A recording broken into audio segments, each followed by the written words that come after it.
Growing up, I never pictured myself stepping into the family business, but with my dad's firm grip on the world of landscape design, my path was pretty much set from the beginning. Starting with basic chores like sweeping the office and organizing files, I gradually took on more responsibilities and began to truly appreciate the work. My father always emphasized the value of hard work, often sending me out into the field to learn the ropes firsthand. That's where I discovered the importance of dedication and integrity. By the time I was finishing high school, I was already leading teams during the summer, and I felt a deep connection to the business. When it was finally my turn to take over, I knew the expectations were high. But with the lessons my dad taught me and my growing passion for the trade, I felt ready to handle it. Running the business, especially now in the digital era, comes with its own set of challenges. While technology has certainly made tasks like invoicing and payroll easier, it also has its pitfalls when things go wrong. In my 7 years at the helm, I've faced my share of computer glitches, but I've learned to manage them by keeping both local and cloud backups and setting up contingency plans to keep things running smoothly even during a tech outage. But enough about the business. Let me tell you a bit about myself. My name is Michael Davis, though most people just call me Mike. Only my mom and my wife Emily call me Mikey. I'm 35 years old, stand about 6'4", and weigh around 225 pounds. I've got a deep tan from all the years spent working outdoors. Emily, who's also 35, is a personal trainer with bright blonde hair, blue eyes, and an athletic, petite frame. We've been married for 12 years and have 2 kids, Lisa, who's 9, and Jacob, who's 7. Davis Landscaping was my father's creation, and it was always clear that one day I'd take the reins. Being an only child, I spent a lot of time working with my parents.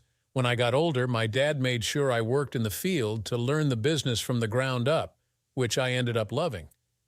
By the time I was in high school, I was already managing teams, and 7 years ago, when I finally took over, I expanded the business.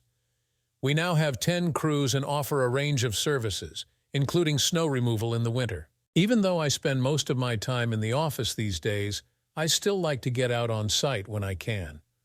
March and April are my busiest months in the office, filled with tax paperwork, personnel records, and contract negotiations. This year, my mom started helping out, but she's not exactly tech-savvy and accidentally deleted some crucial files. Luckily, I had backups, but restoring everything took time. While I was waiting, I used Google Earth, a tool I often use for planning projects. It's a cost-effective way to get a bird's-eye view of a site before starting any major work. After a few minutes, I realized there wasn't much more I could do without input from the client, so I wrapped up for the day.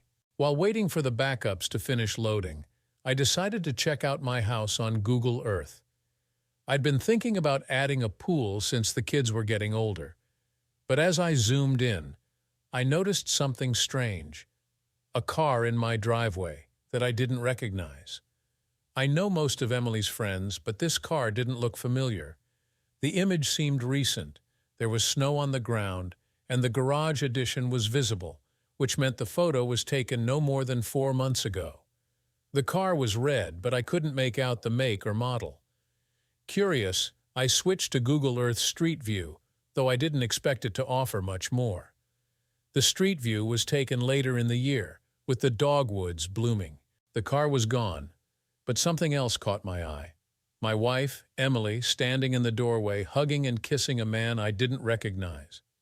My heart started pounding, but I forced myself to stay calm. I printed several copies of the photo and studied the man. Though the angle hid most of his face, there was something about him that looked familiar. After some thought, it hit me. He resembled Emily's ex-boyfriend from college, Jason Crawford. That realization stung, but I knew I needed to figure out what was really going on before jumping to conclusions.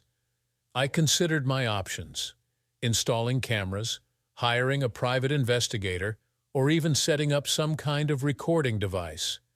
But first, I needed more information. I did a quick Google search and found out that Jason had become a successful real estate agent after a brief stint in the NFL that ended due to a knee injury. He had returned to our hometown a couple of years ago and opened his own office. Jason was married with a kid, and his wife, Natalie, was a striking woman with curly brown hair and green eyes. Still, I couldn't shake the anger and confusion over what I had seen. Natalie worked as an accountant in her husband's real estate office, a setup that seemed perfect for keeping a close eye on him, and perhaps for Jason to engage in an affair without much risk of getting caught. An idea suddenly struck me, and I checked the time. 10:30 a.m. I looked up Jason Crawford's office number and called. A pleasant voice answered, informing me that Jason was out showing a property and wouldn't be back for an hour or so. I declined to leave a message and hung up. Although I didn't have solid proof of an affair, Emily's behavior in the Google Earth image was definitely suspicious, and the man she was with looked a lot like her old flame, Jason Crawford. Frustration bubbled up inside me, and I knew I had to do something. I grabbed the printout of the photo and headed to my truck. As I got in, I noticed one of Jacob's toy cars in the back seat, and it made me pause. I had to think about how my actions would affect my kids, not just myself.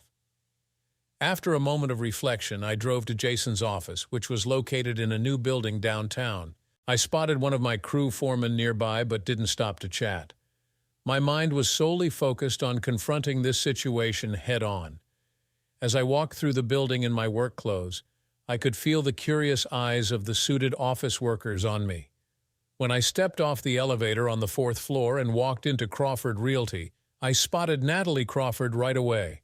She was taller and slimmer than her pictures suggested, but her warm smile and firm handshake made a strong first impression. "Hi, I am Michael Davis," I introduced myself. "Nice to meet you, Mr. Davis. How can I assist you today?" she asked politely.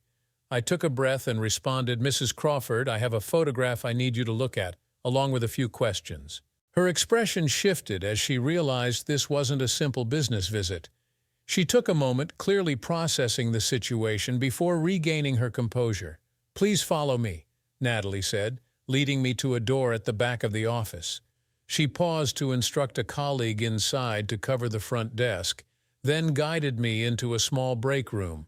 She sat at a table and motioned for me to sit across from her, clearly waiting for me to get to the point. I handed her the photo.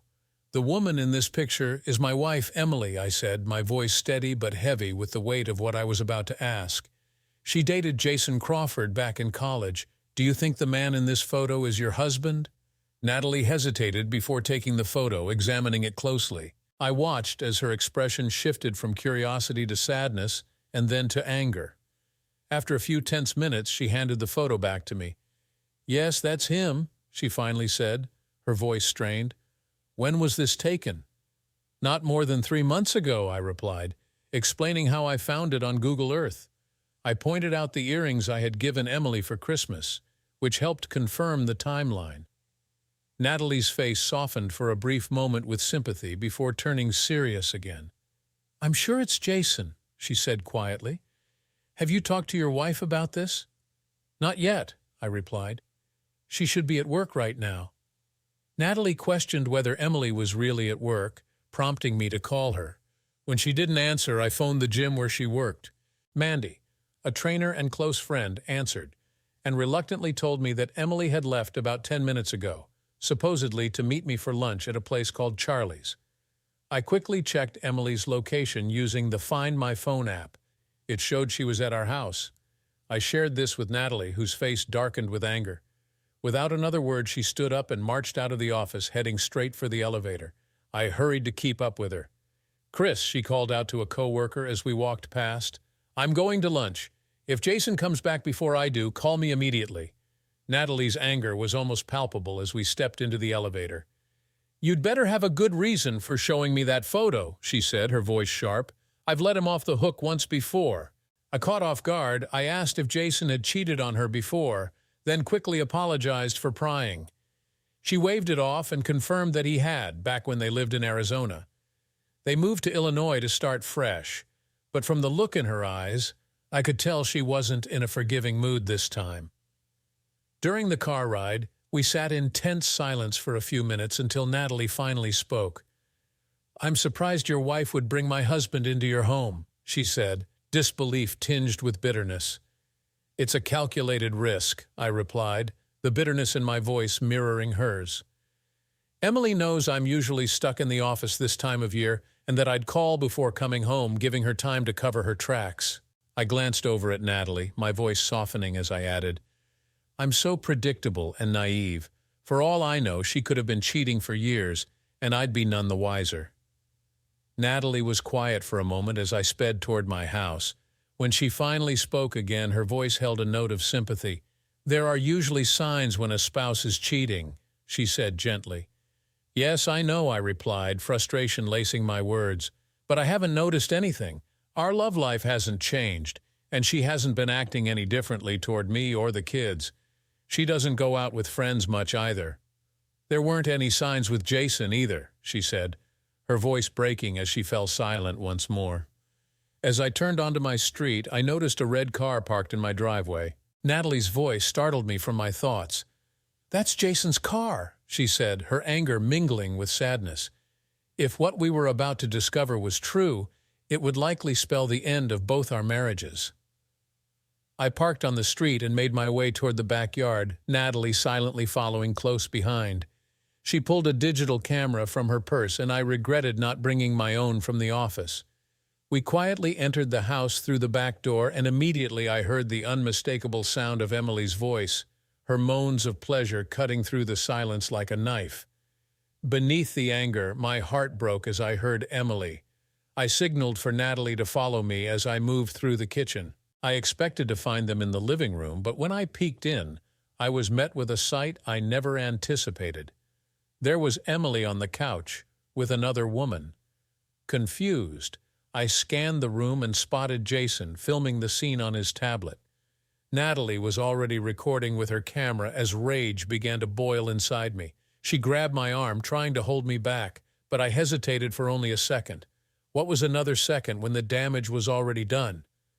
But when Jason joined in, I snapped. Natalie couldn't hold me back as I stormed into the room. The other woman's eyes widened in shock as she turned to see me. I grabbed Jason and threw him to the floor. "Shut up, all of you," I yelled, my voice trembling with rage. "Don't move or I swear I'll tear you apart." I looked over at the other woman, and to my horror, I realized it was Katie, a 20-year-old neighbor who sometimes babysat our kids. "Katie?" I asked in disbelief. She nodded, looking terrified. "I'm sorry," she whispered, tears forming in her eyes. "How long has this been going on?" I growled, my voice thick with betrayal.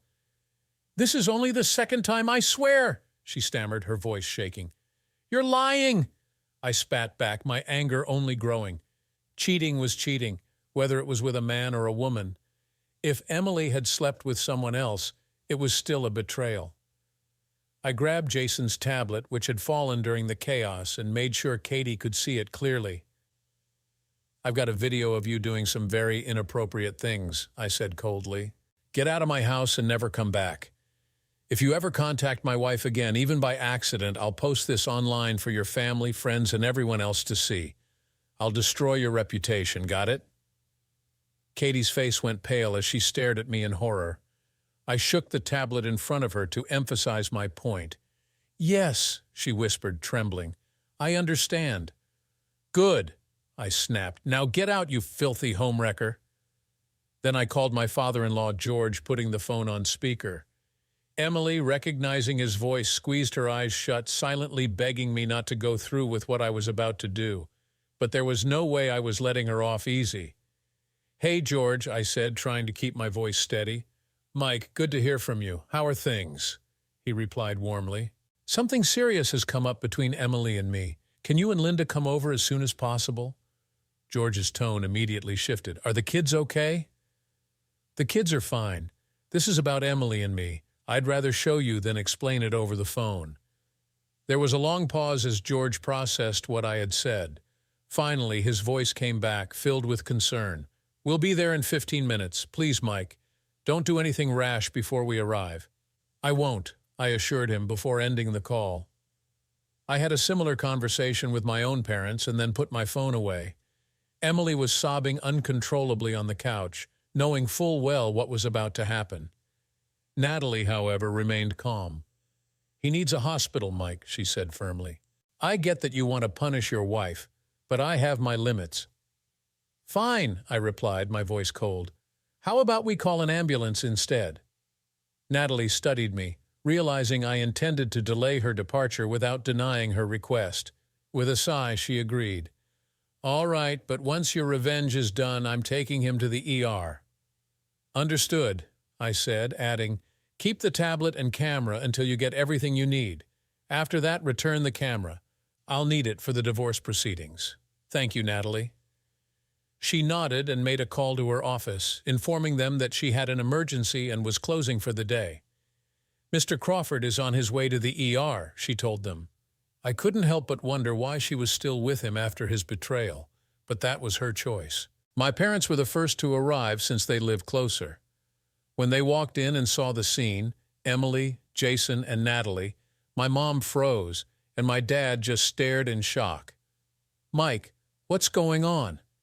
my mom asked, while my dad placed a comforting hand on my shoulder, understanding the situation without needing much explanation. "Michael, what is all this?" my mom pressed, her voice a mix of confusion and concern. I took a deep breath and explained everything to my parents, leaving nothing out. I even offered to show them the video from 2 different angles, but my mom quickly declined, her face flushing red with embarrassment. She was about to hand Emily a blanket, but I stopped her. "No, Mom. I want George and Linda to see her for what she is," I said, my voice firm.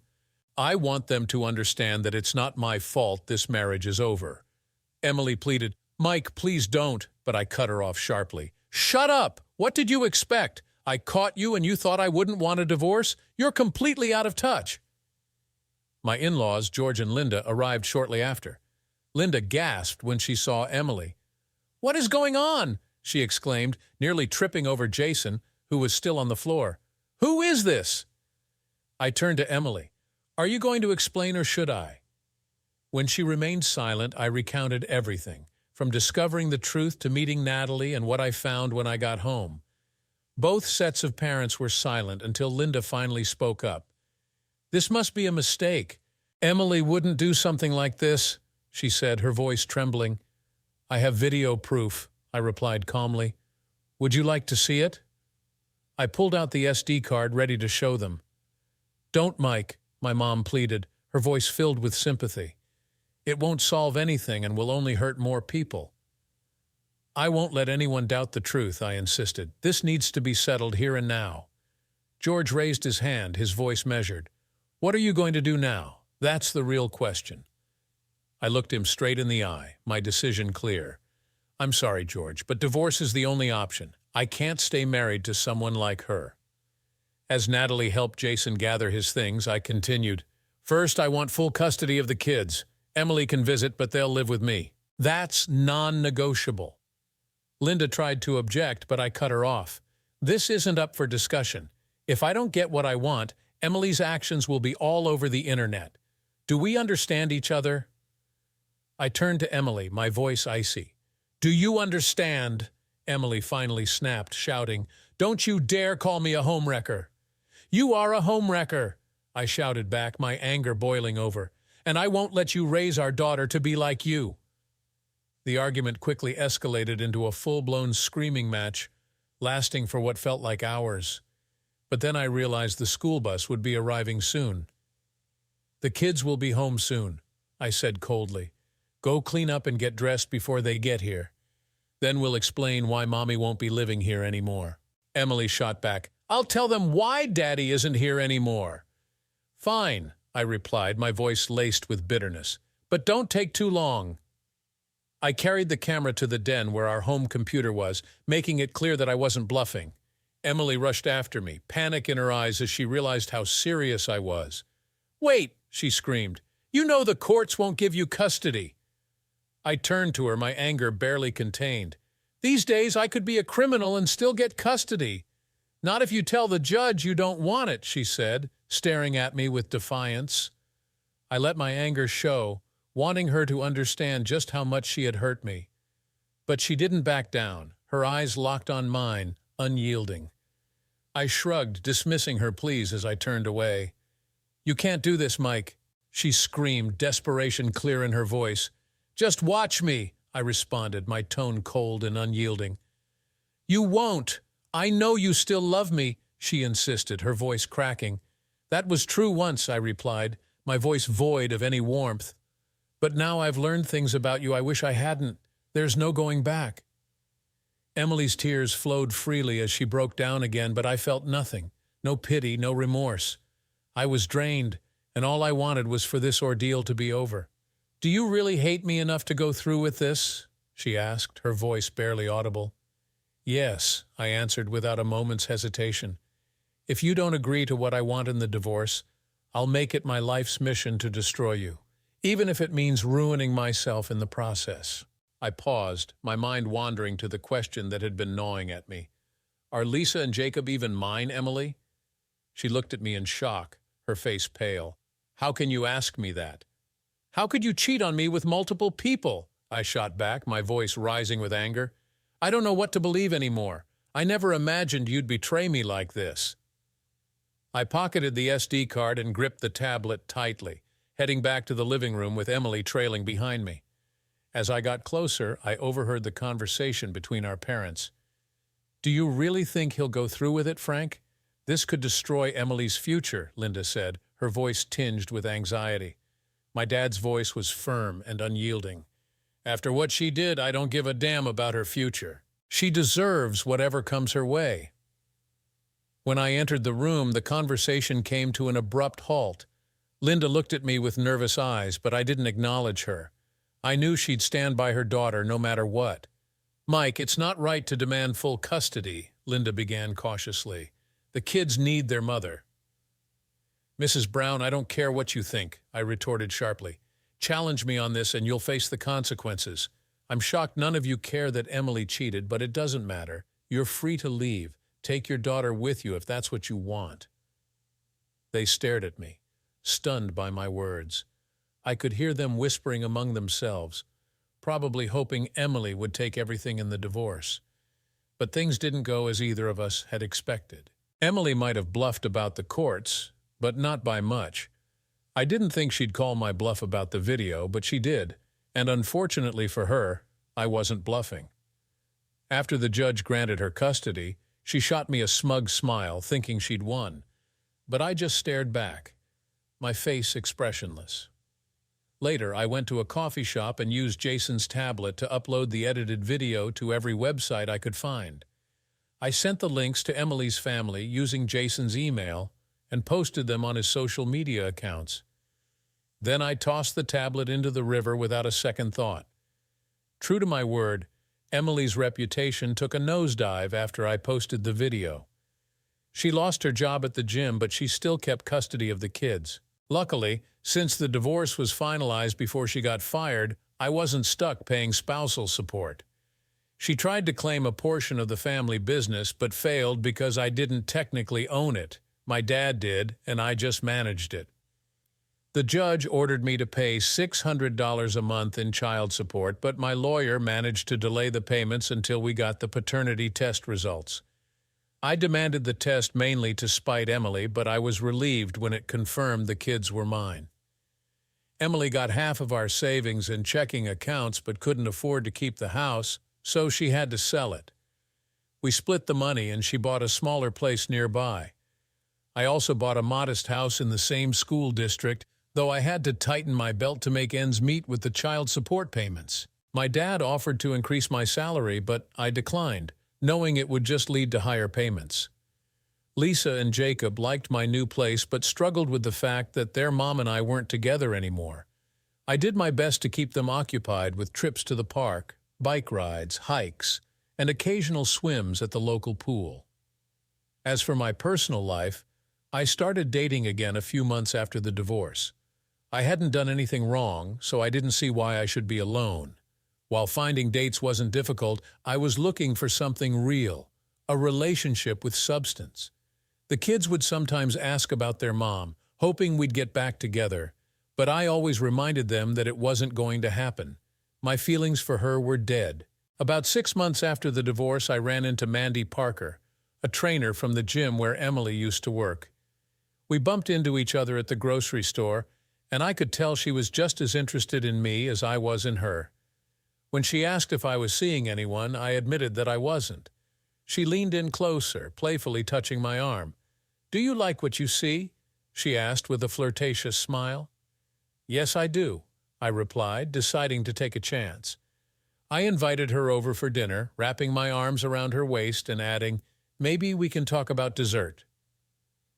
My relationship with Mandy brought back a confidence I hadn't realized I'd lost. She was an incredible partner, smart, funny, great with the kids, and always supportive. After our third date, we decided to be exclusive, and I never regretted it. She filled the void in my life, and for the first time since my divorce, I felt truly happy.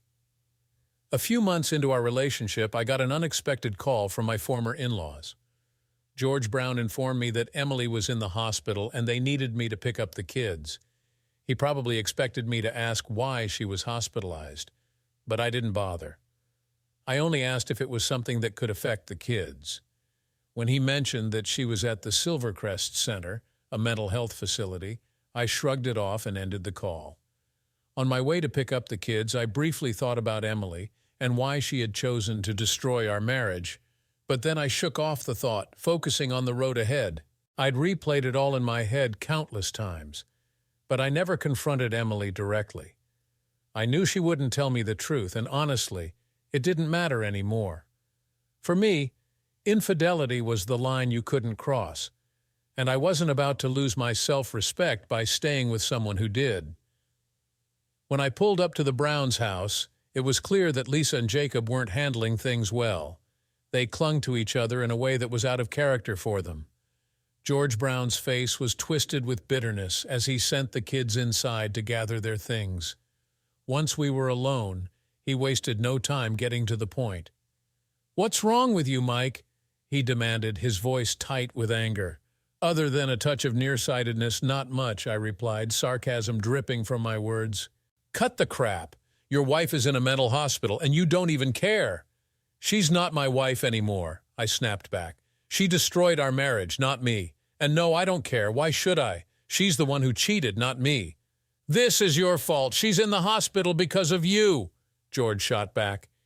"You posted that video, ruined her reputation, and made it impossible for her to find work." "I warned her what would happen if she pushed me," I said coldly. "She made her choice, and now she's dealing with the consequences. If she's struggling, maybe she should reconsider her life choices." "You bastard!" George yelled, grabbing me by the collar. I calmly pried his hands off, making it clear that I wasn't going to be intimidated. "Think long and hard before you decide to get physical, George," I said in a low, even tone. "I know you love Emily, but she brought this on herself. Deep down, you know that. Wouldn't you have done the same if you were in my shoes?" George's anger slowly deflated, leaving him looking more defeated than furious. "Maybe I would have," he admitted quietly. "It's just easier to be angry at you than to face what she did." "Tell me what's going on," I said, trying to keep my frustration in check. George hesitated, then finally said, "Emily tried to kill herself." "Do the kids know?" I asked, my heart sinking at the thought. "Yes," he answered, his voice filled with pain. "Lisa found her after she took a bottle of sleeping pills. She called 911. I felt a wave of sorrow for Lisa, imagining the trauma she'd endured. At the same time, I couldn't help but feel a surge of pride that she had stayed calm and done what needed to be done. "How are they holding up?" I asked. "Lisa and Jacob are both upset, but Jacob's having a tougher time. Lisa hasn't left his side," George said, his voice heavy with worry. I thanked him for letting me know and promised I'd keep a close eye on the kids. Over the next few days, I made sure to talk to both Lisa and Jacob about what happened. I praised Lisa for her quick thinking, and she glowed with pride. After several weeks of treatment, Emily was discharged. "They say she's doing better," I told Mandy one evening, "but I'm not convinced. I don't see how therapy and meds alone can fix everything that led her to this point." Emily wanted to go back to shared custody, so I asked the kids how they felt. Lisa was hesitant, But Jacob was excited at the idea of spending time with his mom again. Mandy, always the pragmatist, said, "Unless you're ready for another drawn-out legal battle, you'll probably have to agree. You could argue she's unfit because of what happened, but that could be a tough fight." I felt torn. "I'm not going to stop her from seeing the kids," I said, resigned to the situation. Mandy softened, sensing my internal struggle. "I didn't think you would. I just don't want the kids to go through more trauma." I don't know what turned her into someone so selfish and reckless, but it happened. Mandy leaned back in her chair, her expression shifting from concern to something lighter. "Let's change the subject," she suggested, reaching across the table to hold my hand. "Why don't we talk about something more positive?" I smiled, knowing it was time. Over the past few months, I had grown closer to Mandy than I ever expected. She was everything I wanted in a partner, and I realized I was ready to take the next step. "I thought we could talk about our future," I said, pulling out a small ring box. "Mandy, I love you, and the kids love you too. I don't want to spend another day without you. Will you marry me?" Her eyes widened in surprise as she looked at the ring. "The kids helped me pick it out," I added, trying to keep my voice steady. Mandy looked at me with a mixture of sadness and regret, then gently closed the ring box. "Mike, this is beautiful, and I'm touched, but marriage? Really?" She shook her head slowly. "You're an amazing man and a great father, but marriage isn't what I'm looking for. Not with someone who has kids and an ex in the picture. I've loved our time together, but for me, it was more about enjoying the moment, not building a future." My heart sank. "I see," I said quietly, setting the ring box aside. "Thanks for being honest. I'm sorry if I pushed too hard." Mandy was already gathering her things. I walked her to the door, where we shared a final awkward glance. I leaned in for a goodbye kiss, but she turned her cheek, making it clear this was the end. I closed the door behind her, feeling a deep sense of loss. The weeks after Mandy left were rough. I'd been through breakups before, but this one hit harder. She was the first person I'd truly connected with after my divorce, and it felt like I was losing something important. The kids noticed her absence almost immediately. "Why did she leave, Dad?" Jacob asked, his voice small and confused. "It wasn't because of you," I explained gently. "She just didn't want to be with me anymore." Lisa, always perceptive, seemed to understand more than she let on, but she didn't press the issue. As time went on, Jacob would sometimes bring up his mom, trying to figure out how to get us back together. It was understandable, but I knew I had to move forward. I started dating again, making sure there were no misunderstandings about what I was looking for this time. I was upfront with every woman I met. I wasn't in a hurry to get serious, but once they found out about my ex-wife's issues, most of them quickly lost interest. I couldn't really blame them. Life was getting lonelier, even though I still talked to Natalie from time to time. She had divorced Jason, but she didn't take much from him. "I didn't want the big house," she told me one day. "Too many memories. I just want a place to call home, not some status symbol." "So what did you do?" I asked, curious about how she had handled everything. "We sold the house and split the equity, each of us buying our own place. I didn't sell my share of Jason's real estate business, and I chose not to go after the maximum alimony I could have gotten. I'm stronger than that," she said, her voice filled with pride. "I respect that," I nodded. Natalie had never judged me for posting that video of Emily.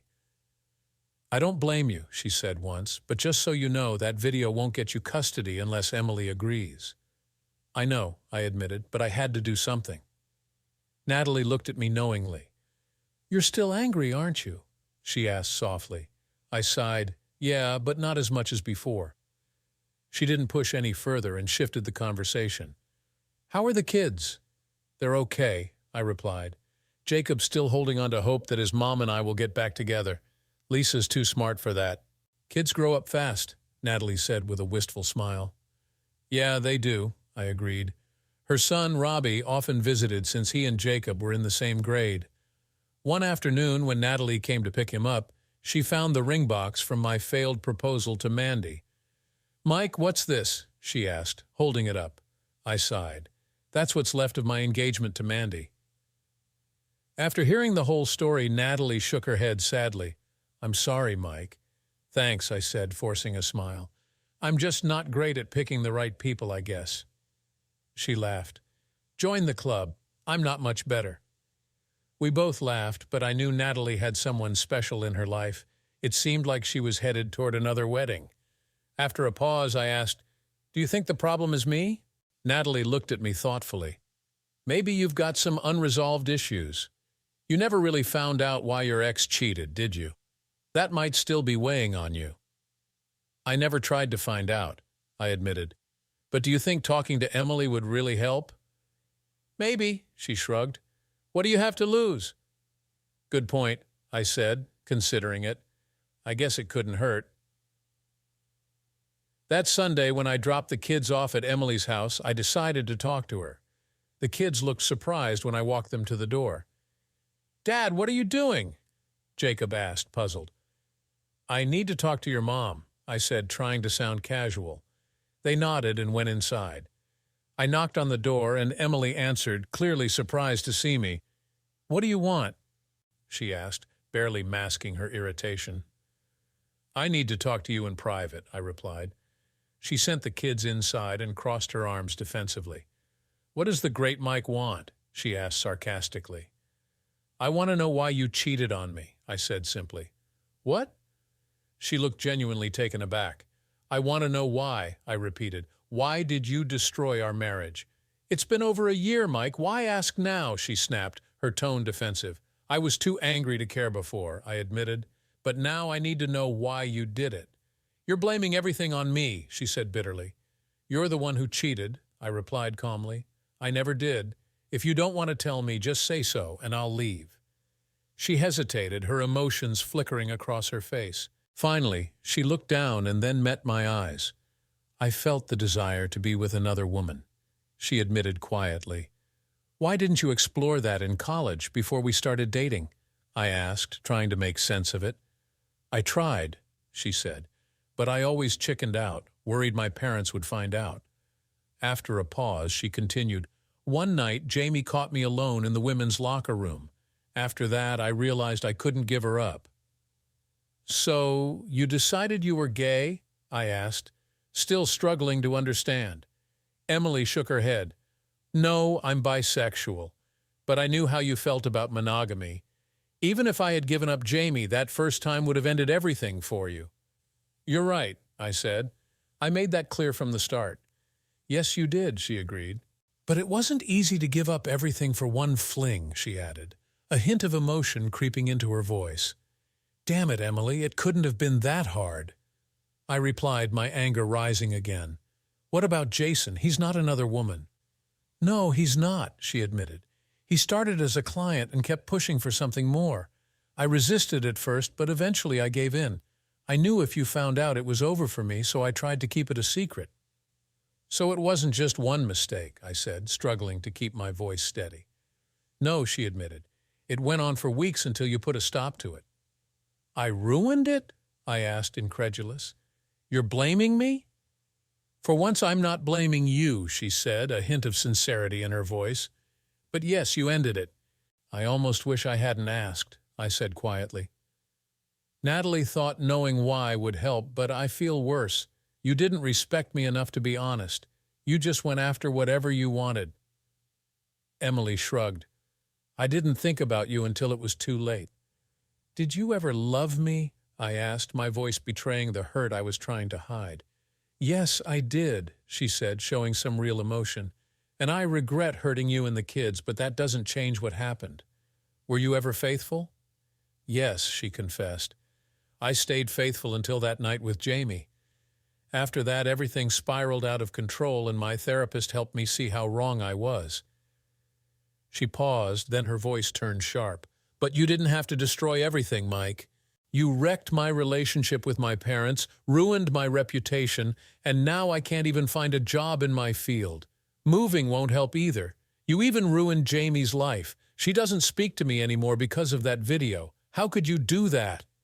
I took a deep breath, forcing myself to stay calm. "I warned you that if I didn't get what I wanted in the divorce, I'd take action. You thought I was bluffing, but I don't make empty threats, Emily. Tears streamed down her face. "No, Mike, you did it out of spite. You couldn't handle the pain, so you lashed out." "No, Emily," I replied, my voice steady. "If you'd been honest from the start, I might have hated you, but I would have respected you. Instead, you chose to betray me. You didn't even have the decency to be truthful. At least people on the street own who they are." My words struck her hard, but she didn't argue. She just looked at me with a mixture of sorrow and regret. "Mike, I know I have no right to be angry with you," she said quietly. "My therapist says I'm really mad at myself, but I take it out on you. I've told the kids that the divorce was my fault, not yours." "Thank you for that, Emily," I said, feeling a bit of the tension lift. "That'll make things easier for the kids." I turned to leave, thinking we were done, but Emily stopped me. "Wait," she said. "I have some questions, too." I turned back, surprised. "What kind of questions?"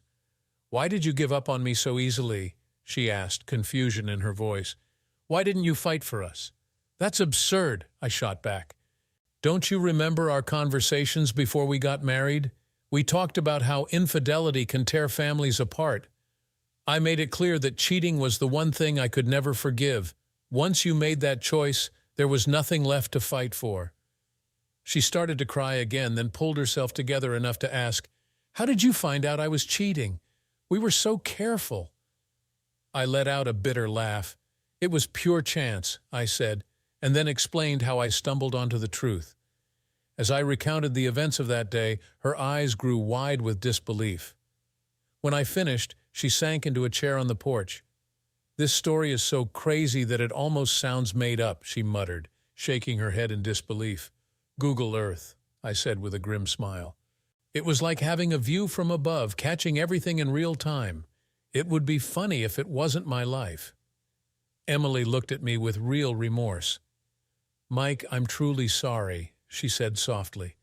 "I know I don't deserve your forgiveness, but I hope one day you can let go of the anger." "I don't know if I'll ever get there," I replied, turning to leave, "but thanks for saying that." That was the last time we had a real conversation for quite a while. A year passed, and I kept my life focused on what mattered most: my kids. Dating was still on the back burner. I'd go out now and then, but I wasn't searching for anything serious. Watching Jacob and Lisa grow became my greatest joy. Jacob, now 10, showed an interest in the family business, especially when it came to working with the Japanese rock gardens. Lisa, at 12, was leaning toward a career in healthcare, though she had time to figure things out. It was my concern for Lisa that led me to volunteer as a chaperone at the school's fall sock hop. Natalie and her new husband, Chris, encouraged me to help out. If you've got kids that age, you know how hard it is to get parents involved in these school events. So there I was, watching kids bounce around the gym, feeling completely out of place with the music, when Natalie appeared beside me. "Hey," she said, catching me off guard. "What?" I replied, startled. "Why don't you go talk to her?" she suggested, nodding toward a woman across the gym. "Natalie, what are you talking about?" I asked, confused. "That teacher over there," she pointed. "The pretty brunette in the cream and charcoal sweater. She's been eyeing you all night. Go introduce yourself before the event ends." I glanced over and noticed the woman she was talking about. "Are you sure she's been looking at me?"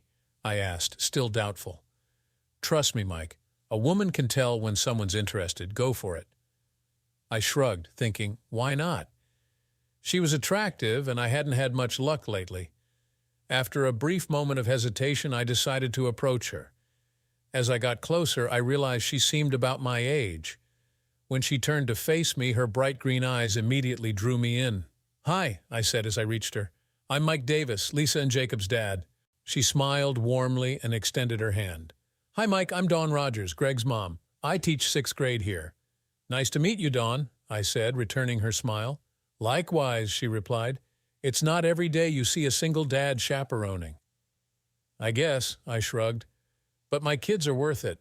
Besides, it's not like I have other plans." She raised an eyebrow, intrigued. "How do you know I'm single?" I asked. "Well, your ring finger's bare," she said with a playful grin. "And the woman you were talking to is here with her husband. I'm pretty observant, and you seemed unattached." "You've got a keen eye," I said, impressed. "And yes, I'm single." She grinned, and that's when I realized I was still holding her hand. "Oh, sorry," I mumbled, letting go awkwardly. "Don't be," she said with a light laugh. "If it bothered me, I would have told you." Her smile lit up her whole face, and I was instantly captivated. Her eyes, whether it was their vibrant green or something else, were mesmerizing. I couldn't look away, and I didn't want to. We spent the next few minutes chatting about our kids.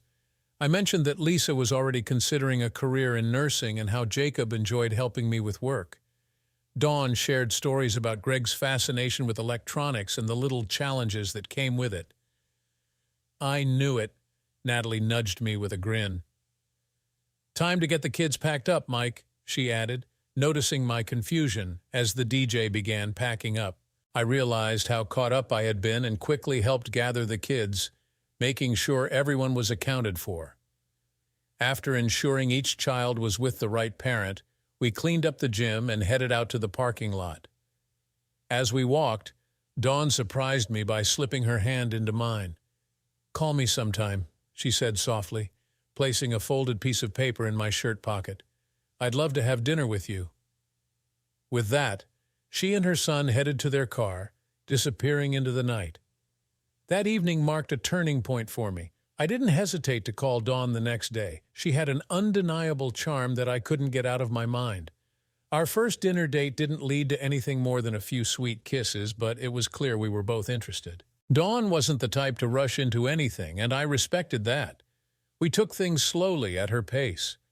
Dawn was fascinating, smart, practical, and resourceful. Like me, she was mindful of her finances and came up with clever ways to stretch her budget. She shared her tips with me, helping us both save money for things that mattered. In return, I discovered that she had a passion for gardening, even though she often joked about her black thumb. Luckily, I knew a few tricks to help her revive struggling plants, and I enjoyed sharing those with her. I also helped her with some budget-friendly projects around her home, transforming her backyard and patio into a welcoming outdoor space. As our relationship deepened, I opened up about my past. I told Dawn about Emily and later about Mandy. To my surprise, Dawn wasn't shocked like others had been when I mentioned the video I posted. "People have to live with the consequences of their actions," she said simply. "All things considered, Emily got off easy." Dawn got along well with my kids, and I have to admit, her son Greg was a great kid too. The children bonded, which was a relief for both of us. As the months passed, our relationship grew stronger, both emotionally and physically. After 8 months, I found myself considering marriage again. The memory of the fiasco with Mandy lingered, but I wasn't going to let that stop me from moving forward. I sat down with my kids to talk about it. Lisa was thrilled, while Jacob was more reserved, but eventually agreed it would be okay. I suspected he was still holding out hope that I'd get back together with Emily. I decided it was time to take the plunge and bought another engagement ring. This time, one that felt right for Dawn. Now I just needed to figure out the perfect way to propose. After some thought and advice from my mom, I decided to pop the question on my 40th birthday, which was just a couple of weeks away. It wouldn't be a huge party, just a small gathering of my closest friends, family, and, of course, Dawn and Greg. I envisioned it as the perfect moment. The hardest part was keeping the secret from Dawn and Greg, sending a covert invite to Dawn's parents and brother, and making sure I didn't accidentally give anything away. Finally, the evening of my birthday arrived. My parents had rented a private room at Misha's, a local restaurant known for its Russian cuisine. The dinner was incredible, and I enjoyed every moment of it. We laughed, ate, and danced the night away.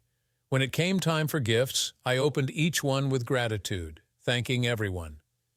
Dawn seemed pleasantly surprised to see her parents and brother there, but kept her cool. After unwrapping the last present, I stood up and wrapped my arms around Dawn, gently pulling her close. She leaned into me, resting her head on my shoulder as I looked around at everyone. "Thank you all for being here tonight," I began, smiling warmly. "This has been the best 40th birthday I could have asked for." My light-hearted joke drew some chuckles, And I heard one of the kids whisper that they didn't get it. The laughter gave Natalie the perfect cover to slip me the ring box unnoticed. There's just one more thing I'd like to do before we wrap up the night, I continued, feeling my heart race. I've received some amazing gifts tonight, but there's one more thing I'm hoping for. Dawn tilted her head, looking at me with curiosity. Dawn, I said, meeting her gaze with a loving smile, you've brought so much joy into my life. The only way it could get better is if you'd agree to spend the rest of it with me. With that, I got down on one knee and opened the ring box. Dawn, will you marry me? The room went silent as everyone took in what was happening. I looked into Dawn's eyes, waiting for the joyful yes I was sure would come, but instead she hesitated. I waited, and waited longer than I had anticipated. Dawn? I finally said, my voice tinged with uncertainty. Please, say something. She mumbled, looking around the room as if searching for an escape. Mike, this isn't the right time to talk about this. Maybe we should. She trailed off, backing away from me. My heart sank as I stood up, feeling the weight of the moment. Dawn quickly grabbed Greg's hand and rushed out of the restaurant, leaving her coat behind. I turned to face the room, seeing everyone's shocked expressions. Well, I said, forcing a smile that felt more like a grimace, thank you all for coming out and making this a memorable evening. Have a good night, everyone. I gathered my belongings, slipping the ring box back into my coat pocket and motioned for the kids to come over. Mike, sweetheart, my mom said gently, taking my hand. Do you want us to take the kids home tonight? I shrugged, feeling numb. Do you guys want to spend the night with Nana and Poppy? Yeah, that'd be great, Jacob said eagerly. Lisa, on the other hand, looked at me with sad, understanding eyes. Dad, I'm so sorry. Thanks, Lisa, but you don't have to say anything, I replied, my voice firm as I cut her off. I wasn't ready to hear any comforting words. I just want you to know I love you, Dad, Lisa said softly, hugging me tightly. Love you too, Lisa, I whispered, trying to hold myself together. After saying goodbye to my parents, I headed home. The drive was short, but it felt like it dragged on forever. Once inside, I locked the door, tossed my keys on the couch, and grabbed a beer from the fridge. I downed it quickly, but it barely took the edge off. I thought about heading to the liquor store, but I knew getting drunk wouldn't solve anything. Instead, I slumped into a chair and started watching old 80s sitcoms on Netflix, hoping they'd distract me. After a few hours, I got drowsy and eventually drifted off to sleep. The next morning, I woke up with a stiff back from sleeping in the chair. Never doing that again, I muttered as I went through my morning routine. After showering and getting dressed, I remembered I hadn't turned my phone on since last night. When I did, I saw that my voicemail was full, and there were several text messages, all from friends offering sympathy and a shoulder to lean on. The voice messages were similar, except for one from Dawn. It was short, just a few seconds long. I'm sorry, Mike, her voice said. Please believe me. I had my reasons. I hope someday you'll understand and forgive me. Goodbye. I didn't respond to any of the texts or calls. I spent the rest of the day in a daze, doing my best not to think about Dawn. If there's one thing I've learned, it's that life rarely goes the way you expect. In stories, the wronged husband usually ends up wealthy, married to a supermodel, and living in a mansion. But that's not how my story played out. It's been 10 years since my divorce from Emily. Lisa is in college now, studying nursing, and Jacob just graduated from high school. He's heading off to college in the fall and plans to study business, though whether he'll join the family business is still up in the air. As for me, I'm 45 and still single. Occasionally I meet someone for a bit of fun, but there's no one in my life I'd consider special. About a year ago, Mandy came back into my life, albeit briefly. She made it clear she was just looking for a good time, nothing serious. We spent a few months having fun, and then went our separate ways without any drama. Why didn't you ever get married? She asked me one night. I shrugged. It just doesn't seem worth the risk anymore. I'd like to have a wife, but not every story has a happy ending, and it looks like mine isn't one of them. I heard through the grapevine that Dawn moved in with someone about a year after our failed engagement. Her parents even came to me, asking if I could convince her to come back. It seemed ridiculous to me. Why would she return to the person she walked out on? I never tried to find out more, and Dawn never reached out to explain her reasons. Emily eventually remarried, this time to the owner of the diner where she worked. The kids tell me they seem happy, and for his sake I hope he had her sign a prenup. My father passed away a few months ago, leaving the family business to me. Unfortunately, my mother's health has been deteriorating ever since. Grief has taken its toll on her, and it's heartbreaking to see. I've always wanted a marriage like my parents had, full of love and commitment. But maybe that kind of relationship isn't realistic anymore. I'm a landscaper, not a philosopher, so I'll leave those deep questions to someone else. Before Mandy left for the second time, she asked me a question that caught me off guard. "Do you have any regrets?" "Of course I do," I replied. "I regret marrying someone who cheated. I regret wasting time with Mandy and Dawn thinking they were life partners. I regret not finding someone who shares my values and dreams." But then I realized what she was really asking. She wanted to know if I regretted making Emily a public spectacle, if I regretted the divorce, or if I regretted the anger I held on to for so long. The truth is, no, I don't regret it. I regret that things reached a point where releasing that video was necessary, but I don't regret doing it. Emily got what was coming to her. If I had to do it all over again, I would. As for me, I'll keep working hard. I'll continue to love my kids and be there for them as they grow.